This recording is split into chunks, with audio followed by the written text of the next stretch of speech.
dari saya akan lebih ke sisi setelah brand itu di trademark, jadi gimana kita proses selanjutnya dalam membangun brand gitu ya. Jadi lebih tidak membahas dari segi hukumnya, tapi dari segi implementasinya gitu Bu Susan, dan juga buat teman-teman yang pada ikut hari ini.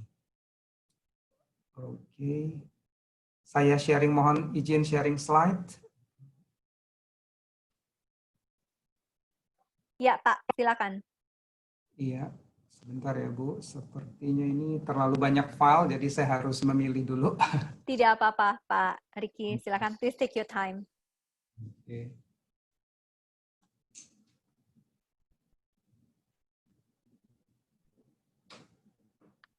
Oke. Terlihat Ibu? Terlihat Pak, Oke. terlihat jelas. Jadi semuanya kita langsung dalam menghemat waktu. Jadi hari ini saya membahasnya lebih ke arah mengapa kita benar-benar harus peduli terhadap brand. Tapi sebelumnya itu kita, karena sudah sore nih Bu Susanti, biar lebih santai sedikit, kita ada game sedikit boleh ya? Boleh Pak, silakan Pak. Biasanya sering saya bawain biar tepat sekali karena berkaitan dengan brand. Partisipasi dari teman-teman yang ada masing-masing, dari peserta juga boleh. Kita menghitung huruf F, Fanta, F di sini, dari sini sampai di sini. Saya kasih kurang lebih 5 detik, jadi Bapak dan Ibu boleh dicek ada berapa. 1 detik, 2 detik, 3 detik, 4 detik, 5 detik, Ibu Susanti. Kalau boleh tahu, Bu Santi, ada berapa huruf F ya? Wah, saya nih Pak yang kena Pak. Oke, 5, 6? 5, oke 6. Atau kita boleh tahu dari Pak Didi? Atau dari Pak Rian, kalau boleh? Atau dari Pak Emil? Wah, ini banyak yang jawab Pak di chat. 2, 4, 3. 8, oke. Oke, 4, 2, dan 3 ya. Sebenarnya Bu Susanti luar biasa, ada 6 Bu. Biasanya orang ketinggalan ada di huruf di sini, F-nya di sini, 1, 2, dan 3 di sini. Ini ada Bu Vero yang menjawab, Bu Veronica Linda benar nih 6, sama Pak Aditya Baskoro 6 juga, sama dari Plaza Yogyakarta 6 juga nih Luar Pak. biasa, betul-betul. Jadi kalau saya ngelihat Bu, kenapa slide ini begitu penting? Karena inilah pentingnya membangun brand, karena kadang-kadang komunikasi kita, apa yang kita tampilkan, itu sama dilihat semua orang, bahannya sama, tapi yang ditangkap kadang-kadang berbeda. Dan inilah pentingnya seorang marketing bisa membuat persepsi itu sama di antara semua konsumen mereka. Jadi brandnya itu mempunyai suatu konsistensi gitu ya. Nah, pengalaman aja, jadi menurut saya kalau bedanya produk dengan brand, tadi sudah dijelaskan Pak Didi, Pak Rian, dan juga Pak Emil, kalau produk itu kan diproduksi di pabrik.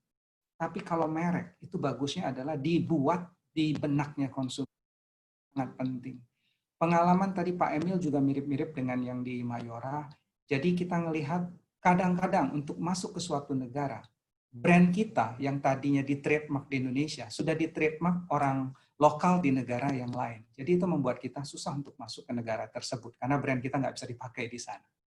Nah, pengalaman kedua yang kita lihat adalah dalam membangun brand, sebenarnya sebelum kita menjual, kita harus mencari dulu merek. Nah, ini tadi Pak Didi mungkin dan Pak Rian juga menyentuh bahwa karena bukan kewajiban, jadi semua orang kadang-kadang cuek terhadap brand. Padahal brand itu merupakan suatu aset yang sangat penting. Jadi di Mayora sendiri pelajaran dari kita sebelum kita masuk ke negara tertentu, kita harus cek dulu brand ini bisa dilakukan trademark atau enggak sebelum bahkan kita menjual. Karena itu akan penting sekali. Nah, jadi panduannya adalah kalau saya menganggapnya seperti kita akan mempunyai anak. Nah, sebelum kadang-kadang kita sudah harus memikirkan nama bagi anak tersebut. Nah, jadi ini sama dengan brand. Jadi sebelum Bapak dan Ibu menjual produk atau belum diproduksi pun, kita harus yakinkan dulu bahwa brand ini benar-benar bagus, punya makna yang bagus, suaranya juga enak kalau orang ucapkan, sehingga konsumen juga merasa nyaman terhadap brand ini di kemudian hari. Nah, ini yang sedikit sharing dari kita. Nah, berkaitan dengan Mayora, ini Bu Susanti dan teman-teman semuanya, kita masih terus berjuang. Saat ini size kita ada di kurang lebih 35 triliun, di mana kita juga telah berhasil ekspor setengahnya. Jadi untuk Mayora uniknya adalah setengah penjualan kita dari Indonesia, setengah penjualannya dari luar negeri. Dan negara yang kita masuki saat ini adalah sudah 100, dan ini membuat komplikasi tersendiri. Jadi kalau kayak di India, Kopiko kita sudah berhasil menjual, tapi jangan terkejut bahwa di situ saya pernah hitung ada 11 copycat terhadap merek-merek Kopiko.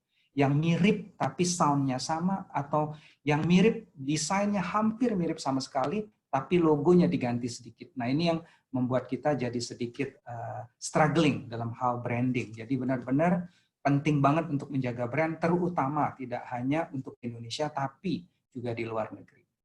Nah, berkaitan dengan Mayora sendiri, Bapak dan Ibu semuanya mungkin sudah aware, jadi sama dengan kayak Pak Emil, saya baru tahu bahwa brandnya juga banyak. Jadi menarik, dari perusahaan Indonesia ternyata kita juga punya brand-brand yang kuat ternyata. Dan dalam kasus Mayora secara global, kita saat ini sudah ada lebih dari 35 merek yang sudah kita patenkan di Indonesia maupun di luar negeri.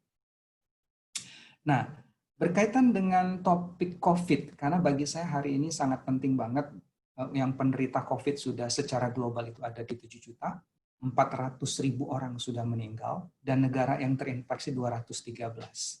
Nah, saya mendapatkan data dari Nielsen, jadi ini mereka nyebutnya pre-COVID, ini periode Desember sampai dengan 19 Januari. Ini pada saat kasus terjadi secara global, yaitu 20 Januari sampai 1 Maret. Di sini adalah setelah 2 Maret sampai dengan 17 Mei. Jadi ini data setelah Indonesia mengumumkan adanya kasus COVID di Indonesia.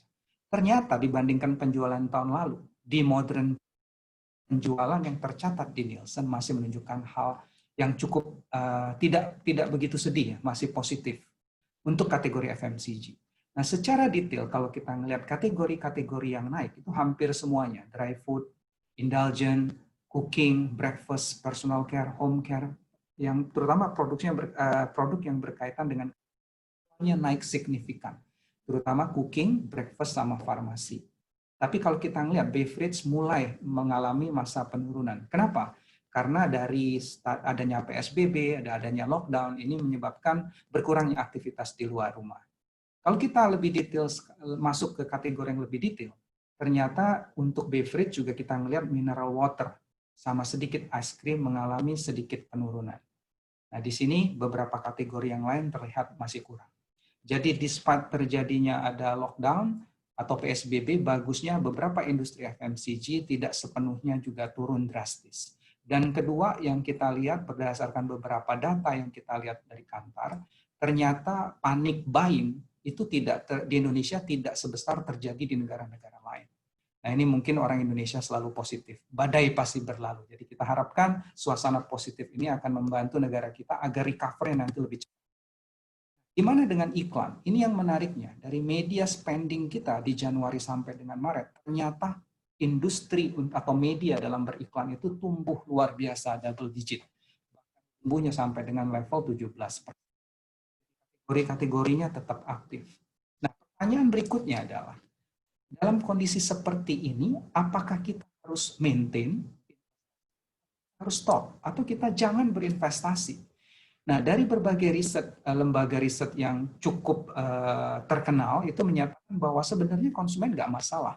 Bapak dan Ibu untuk brand-brandnya melakukan advertising.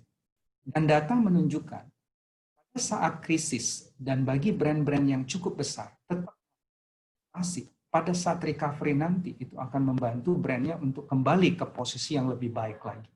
Nah, sedangkan bagi brand-brand yang tidak berinvestasi, nah akan kelihatan susah dan mulai kehilangan market share. Nah, ini pembelajaran dari beberapa sejarah kalau kita bandingkan di grafik sebelah kanan ini adalah kasus 2008. Ini menunjukkan brand-brandnya drop, tapi mereka tetap berinvestasi dan ketika recover, baliknya menjadi lebih kuat. Nah, dan yang kita perhatikan adalah situasi saat ini membawa beberapa perubahan, yaitu peningkatan kesehatan, itu pasti. Tadi dari Pak Emil juga menyatakan orang memilih brand yang trusted dan ini semakin kuat dengan adanya kasus.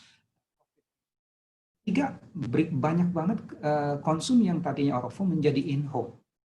Dan keempat, terjadi new standard. Riset yang tadinya tidak pernah dilakukan, sekarang FGD, focus group discussion atau in-depth interview bisa dilakukan secara online. Production TV yang tadinya butuh syuting yang luar biasa, sekarang tidak perlu. Peningkatan skill dalam hal grafis, desain, pembuatan iklan kreatif akan tumbuh dengan adanya orang banyak banget kerja di rumah, dan ini perusahaan-perusahaan kecil kreatif agency pun akan semakin berkembang. Nah, kelima yang kita lihat adalah banyak sekali termasuk kita terpaksa mengadaptasi teknologi ini secara lebih cepat. Microsoft Teams harus kita download, Zoom juga harus kita download, apapun kita ngelihat nggak hanya orang muda tapi orang tua juga cepat. Kita ngelihat, saya juga cukup bingung, banyak yang ngomong nantinya gimana nih, akan ada new normal, tapi ada satu teori yang ngomong balik ke normal. Saya sendiri lebih prefer menyebutnya sebagai new standard. Kalau ada new standard, saya lebih bisa membayangkan aplikasi di tempat. Apa yang harus kita lakukan? Oh, mungkin yang kita perhatikan ada apa yang harus kita tingkatkan? Kualitas, karena orang akan peduli dengan kesehatan. Itu kita tingkatkan. Kedua, kalau kita belum punya protokol yang jelas, kita establish, itu lebih jelas. Atau ketiga, kita harus melakukan adjustment, cara kita berjualan, kemasan yang paling laku. Nah, bagi saya kalimat new standard lebih mudah dipahami saya dan teman-teman di kantor daripada kita ngomong new normal, back to normal, jadi sehingga cukup membingungkan. Jadi kita yakin bahwa ada perilaku yang akan stay, ada perilaku menjadi yang baru.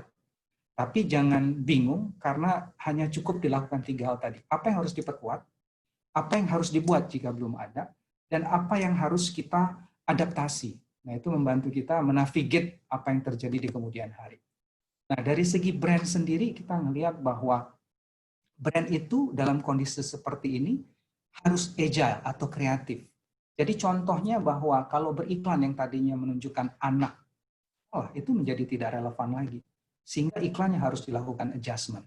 Tadinya production yang tidak bisa karena ada PSBB, kita harus menggunakan stock shoot. Jadi tidak perlu syuting yang besar-besar, tapi bisa tetap dilakukan. Sehingga komunikasinya tetap relevan. Dua, yang kita lakukan adalah karena orang ada PSBB, proses pembelian brandnya terjadi perubahan. Channelnya jadi sekitar rumah.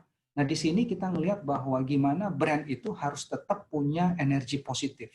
Dan berpikir gimana memberikan value melalui harga yang lebih baik, sistem promosi yang lebih baik, dan dalam situasi seperti ini sangat dibutuhkan brand-brand yang bisa menawarkan positivity dan juga value yang baik.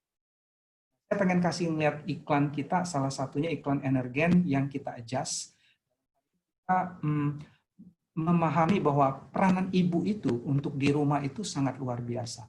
Dan Energen itu tahu, karena kuncinya untuk menjaga semangat anak dalam situasi di ibu. Tetap menjaga semangat, satu sisi juga menjaga nutrisi. Semoga bagi para peserta bisa dilihat iklannya ini tidak terputus-putus.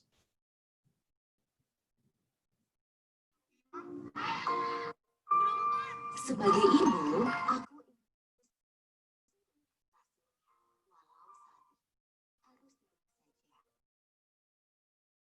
dan menjaga terus kebutuhan nutrisinya dengan Energen setiap hari. Kini dengan ekstra vitamin C untuk bantu jaga daya tahan tubuh. Pastikan untuk jaga nutrisi dan jaga terus semangatnya. Oke, jadi kalau Bapak dan Ibu lihat bahwa kita bisa lakukan adjustment. Dan di sini kita bisa menunjukkan bahwa peranan ibu itu penting loh. Dan bahwa situasi ini susah, pasti karena semua orang ada di rumah.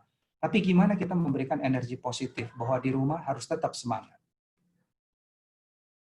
Hal yang lain yang sedikit kita menuju ke jangka panjang, nanti post normal, adalah kita yakin brand itu harus mempunyai purpose yang lebih kuat lagi. Kalau seperti Roma, kita yakin memang tujuan brand lahir itu Roma adalah serving goodness and happiness.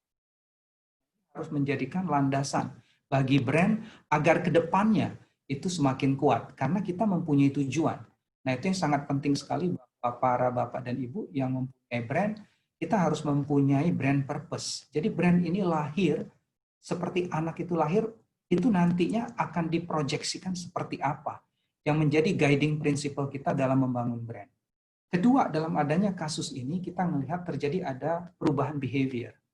Lonjakan terjadi penjualan lewat e-commerce maupun yang tadinya investasi di digitalnya kurang banyak, sekarang bertambah banyak. Karena konsumsi medianya semakin luar biasa pada saat terjadinya PSBB. Nah, ini behavior yang kita lihat cukup menarik.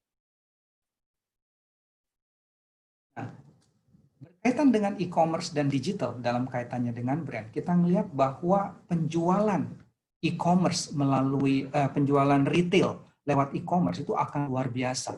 Dan diprediksikan size untuk retail secara online di tahun ini itu adalah 4 triliun US dollar. Itu angka yang luar biasa. Di satu sisi kita melihat Indonesia yang punya populasi internet yang masuk sudah 100 juta orang. Ini datanya udah 2 tahun yang lalu, harusnya sudah 100 juta lebih. Transaksi yang melakukan online transaksi udah di atas 70 juta. Dan ada 84 juta yang mempunyai smartphone. Nah ini akan akselerasi terjadinya e-commerce. Tetapi sayangnya kalau kita yang mempunyai bank account itu cuma 36. Yang menggunakan kartu kredit atau debit card dalam bertransaksi itu sangat dikit. Banyak orang melakukan online, penjualan lewat online, tapi transfernya masih lewat ATM. Itulah kita melihat bahwa satu sisi e-commerce berkembang luar biasa, satu sisi institutional financial kita masih harus berjuang dalam meningkatkan penetrasi maupun kepercayaan orang dalam melakukan transaksi. Satu sisi yang lain bahwa kita melihat tenaga kerja untuk dari segi pertanian itu menyumbang 32% penyerapan tenaga kerja. Jadi despite bahwa terjadinya pelonjakan e-commerce, jangan lupa bahwa banyak kota di Indonesia itu bahkan masih transaksi offline. Nah itu yang sebagai brand kita harus perhatikan. Dan yang kita lihat bahwa yang terjadi problem di e-commerce ini yang kita lihat ada 2 hal. Pertama adalah orang Indonesia itu behavior-nya itu masih belum ada. Di Cina beli kopi 100 pieces, 100 saset itu biasa. Tapi di Indonesia membeli Torabika itu harian. Ke warung belinya 1.500. Untuk membeli sekaligus porsi yang besar itu belum terjadi. Karena belum terjadi behavior membeli porsi banyak. Kedua, sehingga delivery cost kita dianggap mahal. Masa kita belanja 20.000, 10.000-nya harus bayar Gojek. Nah ini barrier dalam hal infrastruktur sama behavior dalam FMCG masih menjadi kendala. Sehingga Yongki merupakan konsultan Nielsen juga menyatakan bahwa jangan lupain bahwa online memang benar meningkat di FMCG.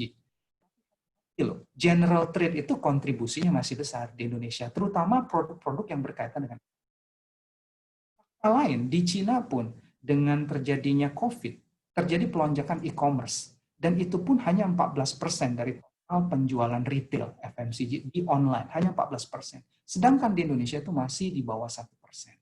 Katakanlah terjadi pelonjakan penjualan lewat online, itu akan menyebabkan cuma 2%. Nah, satu sisi kita tidak boleh ignore bahwa tren penjualan online akan meningkat. Tapi jangan juga lupa nanti penjualan di offline itu merupakan suatu hal yang penting. Sehingga sekarang semua orang menyebutkan bahwa lupakan online offline. Dua-duanya harus ada dan kita harus tersedia di omnichannel. Tapi kita harus tahu bahwa kontribusi terbesar ada di mana bagi bisnis kita masing-masing. E-commerce. Sedangkan untuk digital, pengalaman saya, kita kadang-kadang ikut-ikutan karena digitalnya itu tumbuh, semua orang tiba-tiba berinvestasi di digital. Tapi Bapak dan Ibu bisa bertanya, iklan apa yang Bapak dan Ibu ingat di digital selama ini melihat mobile phone Anda? Dan riset kita menyatakan tidak ada yang ingat. Yang diingat yang berkaitan dengan Booking.com, Traveloka, Tokopedia, Grab. Tapi apakah ingat ada yang iklan Bang Bang, iklan Kiss, iklan Torabika? Itu nggak ada yang banyak yang ingat. Nah, itu yang membuat kita sadar kenapa itu susah terjadi. Karena pertama kita ngelihat mental state waktu lihat TV sama lihat digital berbeda. Lihat TV, saya oke, karena one way. Tapi ketika saya melihat YouTube, itu saya pengen melihat sesuatu. Sehingga mental saya nggak mau kalau ada gangguan. Jadi saya pilih skip button. Faktor kedua adalah anak muda yang attention span atau perhatiannya itu sangat pendek. Dan ini generasi seperti saya yang sudah masuk ke kolonial ketika saya bermain mobile, saya ikut-ikutan anak muda. Attention span saya juga jadi pendek. Yang ketiga, dalam hal waktu. Kalau di TV ada yang namanya prime time. Beriklan paling top di jam 7 sampai jam 9. Tapi di digital, prime time itu ditentukan oleh masing-masing individu. Berubah setiap hari, tergantung hari ini ada berita apa. Nah ini menyebabkan kita jadi susah. Faktor keempat adalah kita jumpingnya. Kalau TV jumping dari satu stasiun ke stasiun yang lain. Zapping. Tapi kalau di digital, itu lebih luar biasa. Dari WhatsApp, dari telepon, dari YouTube, dari ke GoPay, GoFood, dan lain-lainnya luar biasa gangguannya. Dan kedua, selain gangguan dari users, gangguan dari orang yang membuat apps itu semakin banyak. Sehingga apps-nya semakin berkembang, dan efektivitas kita menjangkau konsumen semakin kurang. Nah, apakah ini menjadi suatu alasan kita tidak berinvestasi digital? Juga enggak. Tapi yang saya pengen tekankan bahwa dari segi brand, kita tidak ikut-ikutan bahwa semua e-commerce dan digital iklan ini penting, semuanya berlari ke sana tanpa kita tahu efektivitasnya seperti apa. Nah, ini yang sharing dari pengalaman kita. Nah, sebagai konklusi, saya pengen menyampaikan bahwa sama dengan dari bapak-bapak yang sudah sampaikan juga, bahwa bangun brand itu kayak Pak Didik bilang itu, tidak ada yang namanya jangka pendek. Jadi ini bagai kita merawat anak. Mereka butuh bisa merangkak, berjalan, baru bisa berlari. Jadi membangun brand juga harus long term. Jadi, dengan adanya peningkatan e-commerce, harus kita pahami apakah kita melakukan brand building atau sales building. Karena hati-hati di dalam e-commerce yang didrive oleh penjualan itu didrive oleh either itu free delivery atau diskon yang besar-besaran. Nah, boleh kita melakukan promosi, tapi jangan lupakan faktor untuk membangun brand. Ketiga, karena topik hari ini berkaitan dengan perlindungan merek. Nah, trademark dan regulation sangat penting. Seperti yang dialami Pak Emil juga dialami kita. Kadang-kadang brand yang C-label sounds-nya sama, itu juga tidak bisa, sebenarnya orang lain tidak bisa trademark. Tapi kalau mereka men-trademarknya di negara lain, karena kita tidak trademark di negara tersebut, kita akan kehilangan aset kita yang berupa merek. Kedua, setelah kita melakukan trademark merek pun, di situ kita akan berhadapan pengalamannya kita di berbagai negara yang kita sudah masuk, banyak banget copycat yang sama dan mirip banget dengan brand kita. Dan ini sangat merugikan. Satu, dalam arti konsumen akan salah ngambil. Kedua, bayangkan jika isi produk tersebut tidak enak atau berbahaya. Dan itu akan mematikan brand kita seketika itu juga. Nah, jadi di sini pengalaman kita sangat penting bahwa merek itu harus dilakukan proteksi dari awal. Bahkan sebelum kita melakukan penjualan, kita harus memikirkan mereknya harus apa. Karena sebagai strategi dari peluncuran merek, nama merek itu merupakan bagian awal yang harus kita tentukan. Ini pengalaman kita di Mayora. Dan itu semoga bermanfaat, Ibu Susanti. Terima kasih.